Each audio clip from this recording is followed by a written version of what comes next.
Halftime here from the College Avenue studios on 88.7 WRSU-FM New Brunswick. Eddie Kalegi, a dominating opening half from the Rutgers Scarlet Knights. Much needed. This is their sixth game against a mid-major opponent and their best performance yet here on New Year's Day. Happy New Year to everybody listening. Rutgers on top right now, 44-14. That's the score. It is not close right now, and the Scarlet Knights have been doing everything right in this one in front of the home crowd at Jersey Mike's Arena. A really impressive performance from this team, specifically from Cliff Amori, who has 13 points. He's 6 of 8 from the field. He's got 9 rebounds as well, so he's already a rebound away from a double-double. It's been a huge performance from him so far, and Amori has been explosive at a huge poster dunk right before the half came to a close. The Scarlet Knights playing extremely well at this point as a team, shooting just under 50%, 48.7 from the field, 3 of 9 from deep, all 3 of those threes from Gio Baker, who seems to be all right after that injury where he missed 4 games that he suffered against Lafayette. He is back and playing well. 3 threes in this one, a perfect 3 of 3 from beyond the arc, 9 points for him.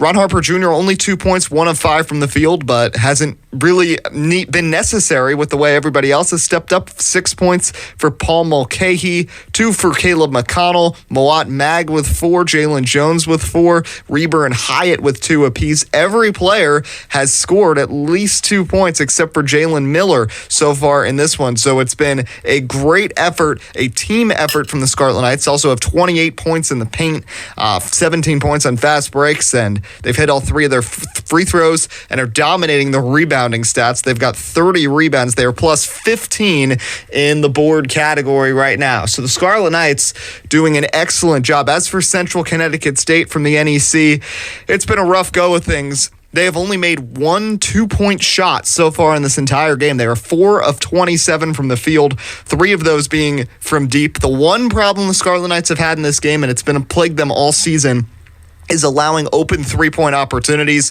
Of course, it hasn't hurt them in this game. They're leading by 30 points, but Central Connecticut State, the Blue Devils have gotten a few open threes, and they have been able to capitalize. Ostrovsky, Devontae Sweatman, and Krishnan, each with a 3-pointer from beyond the arc, but inside the 3-point line, inside the arc, they are 1 of 19 from the field, 14.8%. They're only 43% from the free throw line as well. So it's been a struggle here for Central Connecticut State, but focusing on the Scarlet Knights, this was much needed. We have seen this team struggle time and time again this season against teams you'd expect them to beat. It started all the way back against Lehigh at home on opening night that was so hyped up, and Lehigh took them to overtime. They were trailing by 7 at halftime against Merrimack, trailed against NJIT at the break as well. They still won both of those games, but then, of course, the loss on the home floor November 22nd against Lafayette. But this team seems largely recharged right now. Of course, that win over Purdue on December 9th certainly helps, but had a nice performance against Maine back on Thursday when they won 80-64. That was their largest margin of victory of the season. And right now they have almost double that lead. They won that game by 16. They were up by 30, 44-14 right now at the break. But Scarlet Knights are doing an excellent job so far on all ends throughout this game. And it'll be interesting to see if they can keep things going in the second half. So stay with us. We'll look back at some of the highlights from the opening half and take a look around the college basketball and college football worlds when we come back. This is the Halftime Report. Eddie Kalegi from College Avenue here on 88.7 WRSU-FM New Brunswick. Back on WRSU-FM New Brunswick. Happy New Year. Halftime between the Rutgers Scarlet Knights and the Central Connecticut State Blue Devils. Final out-of-conference game of the season for Rutgers. First game of 2022 for the Scarlet Knights, and they're playing really well right now. A 44-14 halftime advantage, largest halftime lead of the season, largest lead they've had in any game so far this season. Looking back at some of the highlights, they started out strong. We mentioned Gio Baker has 9 points and had an electric 3 early to start the game. Jab step. Now dribbles inside. He's double teamed. Goes on his pivot foot, then passes it over to Gio in the corner. He puts up the 3. Bingo! Rutgers up 9-3. It was a nice one there from Geo Baker, and the Scarlet Knights kept things rolling, and Baker has also been a distributor in this game as well. He's got 6 assists, including this really impressive one right here, as Baker connected with his fellow fifth-year senior Ron Harper Jr. Geo Baker dribbles inside, puts up a alley-oop to Ron Harper Jr., who slams it home. That one goes down for the Scarlet Knights. Nice little highlight play. And things just kept rolling for the Scarlet Knights, who have had a really, really good performance in this game. And one of the best plays comes from Cliff Amori, and Amori had an explosive one right before the half came to a close on a poster jam. Just under 2 minutes to go now in this first half. McConnell passed it inside to Amori. Oh, and he slams it home! A poster dunk over Andre Snoddy. What a play there by Cliff Amori. And that's where we sit right now, 44-14 at the break. Taking a look around the college sports world here on New Year's Day in college basketball. In fact, this is the only Big Ten contest today between Rutgers and Central Connecticut State, but still some big games here on New Year's Day in men's hoops. Number 6, Kansas up 48-37 at the break against George Mason. A top 10 matchup earlier.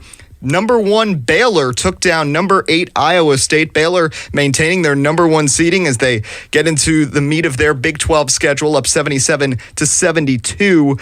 Villanova up on actually got the victory over Seton Hall, 73-67. Seton Hall drops that one. The Pirates won at home against Rutgers 3 weeks ago tomorrow. That was Rutgers' last game before their COVID-19 pause. Seton Hall falls to 9-3. Number 17 Texas over West Virginia, 74-59, and Providence goes on the road in their first Big East contest and got the win over DePaul, 70-53. DePaul also a team that beat the Scarlet Knights earlier this season. Finally, in college football, for the Big Ten, it's been kind of tough lately over these last couple days in bowls. Of course, the Scarlet Knights dropped the Gator Bowl. Michigan fell in the college football playoff last night. 2 more losses today. Penn State falling to Arkansas in the Outback Bowl in Orlando, Florida, 24-10. Also in the Sunshine State, number 15 Iowa loses in the Verbose Citrus Bowl in a close one, 20-17 to Kentucky.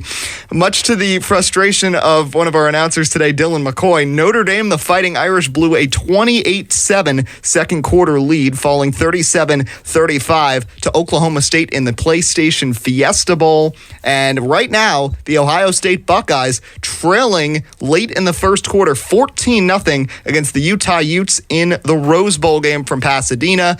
And tonight at 8:45, last bowl game of the New Year's season, as number 7 Baylor and number 8 Ole Miss square off in the All-State Sugar Bowl. But focusing back, we're just a couple minutes away from sending it back to Jersey Mike's Arena. 44-14 is your score right now between the Rutgers Scarlet Knights and the Central Connecticut State Blue Devils. Key for the Scarlet Knights, just keep things rolling. I mean, they're so confident. They're so poised right now. They've got an excellent big lead, and they got to feel comfortable. They had a 13-0 run earlier. They're currently on a 15-0 run to close out the half, and they've just exploded. This game was 20-10. Since then, it's been 24-4, the scoring in favor of the Scarlet Knights. They got to keep things going. They've been working it inside. Nice passing.